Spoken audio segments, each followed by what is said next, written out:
back to my film and TV channel. We're all staying safe and well. We're going to look at a film called The Roses today. Yes, you might remember the original back in time. I certainly do. A 15 certificate, 105 minutes. Yeah, I felt probably 10 or 15 minutes too long for me, in fairness. A close, satirical black comedy directed by Jay Roach. Loosely based on the 1981 novel The War of the Roses by Warren Adler, and of course a remake of the better known, or certainly by me, 1989 film War of the Roses. Richard LaBonte of Screen Rant said, with such incredible performers as Colman and Cumberbatch at the centre of it all, it's easy to have a blast. Justin Clark from Slant magazine wasn't quite as impressed and said The War of the Roses, both the book and the Danny DeVito film, I think that's what made that film as well as the other two leads, of course, is an infamously brutal comedy of terrors.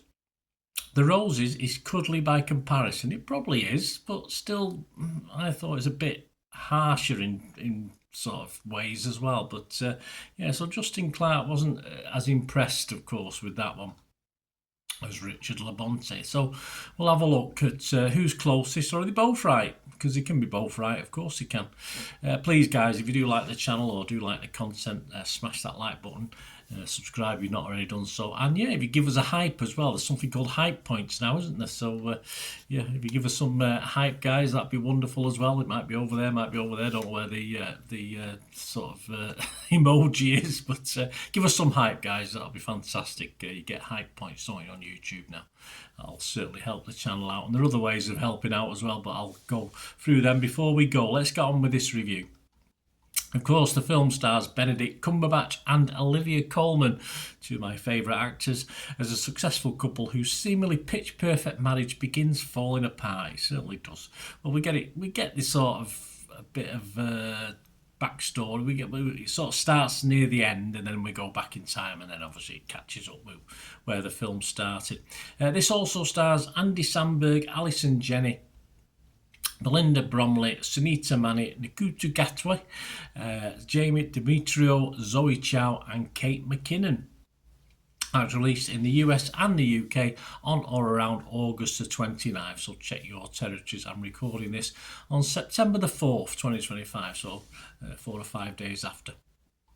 Right, my thoughts. I think the difference for this and really being very disappointing rather than slightly disappointing for me are, yes, the two leads, Benedict Cumberbatch and Olivia Colman, who, even when the story material is fairly weak for me, keep the things simmering and boiling along. Of course, some elements of it, actually, the drunken elements and stuff like that, I feel a bit uncomfortable with it, with the pairing. The dark humour didn't quite work for me.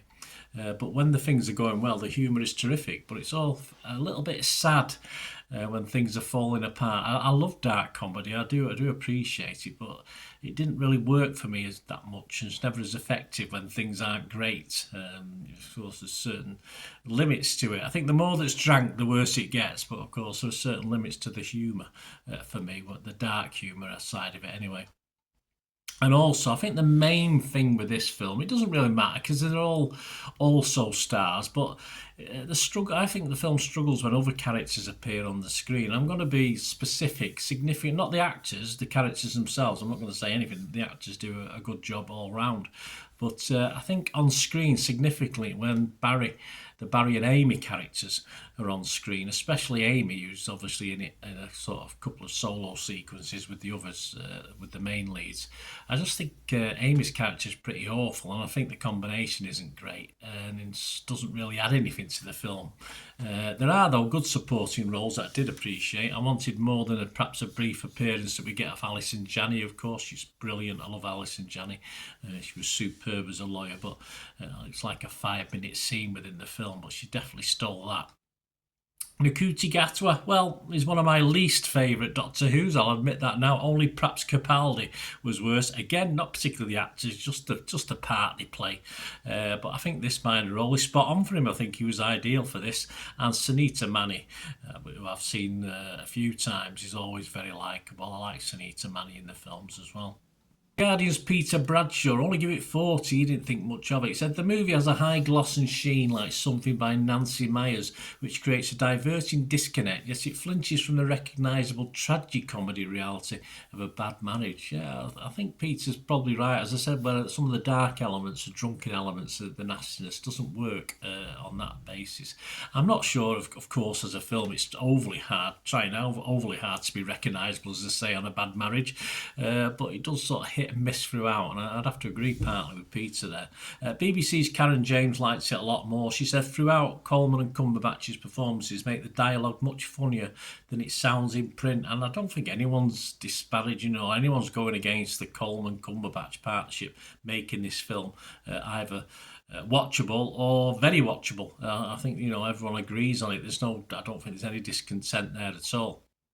But sadly, I think, as Karen James said there, that when we move away from our two lead characters, the stuff that's in print isn't really dark or funny or contribute much. So away from our two leads, the fun, dark or otherwise, soon wears thin with some of the other characters, I think, because they just don't. It's just that the script itself, away from the two leads, I just don't think is good enough. It's as simple as that. So the other characters struggle. I've not watched the original War of the Roses for a long, long time. But despite our two main leads doing a great job in this, I all thought this ended just a little disappointing. And just doesn't match the original as far as storytelling. But of course, I might be against other people's opinions on that. We'll have a look at the scores of the original War of the Roses in a minute and see how it compares. What are other people thinking? Well, Rotten Tomatoes, 158 critics, so a lot. 104 fresh, 54 rotten. So yeah, make that another fresh for me because of the two leads, and that's the only reason I've only give this a fresh. It was tottering on a rotten scoreline, so I'm going to give this a fresh review on Rotten Tomatoes. The original War of the Roses got 84% on Rotten Tomatoes positivity, as opposed to this one 66%, so that sort of backs up what I was saying, although something in a moment won't do that. The consensus of the website Rotten Tomatoes: the Roses blend of broad comedy and dark satire makes for an easy or uneasy marriage, although watching Olivia Colman and Benedict Cumberbatch trade barbs is a treat into itself. It is. Metacritic, not convinced, 58 out of 100 based on 37. 20 were positive, 14 were mixed, and 3 were negative. Let's make that 15 mixed. I'm going to be mixed on that one. Metacritic users like it. That's all that matters, I suppose. Joe Public, 7.1. Rotten Tomato users, 4 out of 5. So the Joe Public seems to be happy. Internet Movie Database, the original War of the Roses back in 1989, got a 6.9 rating. This is getting a 7.1. And there's a lot of thousands of scores as well, so it's not just a few people. So a lot of people are liking this more than the original. I don't necessarily agree with that. My score, and this score is only for the two leads. As a script, I think it could have been better. As a story, it could have been a little bit better. I like the scenario with the architect and the building collapsing and all that sort. I like that scenario, but I thought it sort of. After that, it sort of went a little bit downhill as a story. But for me, the lead's excellent for most of the time. As I said, certain scenes I felt a bit uncomfortable in with. But I'm going to give it a 6 out of 10, which is my watchable score on the basis of the two Cumberbatch and Colman leads. And I'll stick at that one. I'll stick at 6 out of 10, which is a little bit down on Internet Movie Database, but a little bit better than Metacritic.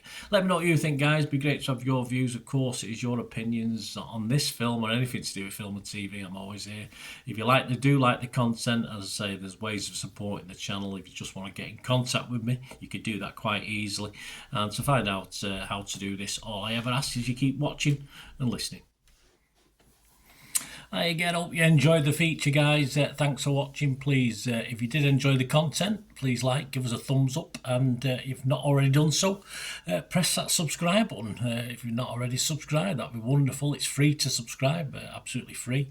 Also, check out my social media links if you want to follow me on TikTok, Instagram, X, Facebook. They'll all be in the description below. And my special thanks to supporters of the channel, yes, Piat6505, who have an eBay shop selling film and TV memorabilia, including posters, books, magazines. There'll be a link again in the comments section. AlexiAction. And if you're into your football, don't forget my football stuff on Manchester City for general football fans, but mainly City fans, of course. Or if you know someone who might enjoy that, give them a kick in my direction. I'll be very, very grateful. And as ever, guys, comments on this feature is wonderful. Anything to do with film and TV, it's always very, very welcome. It's great to talk film and TV. I thank you guys for your support. Stay safe, everyone.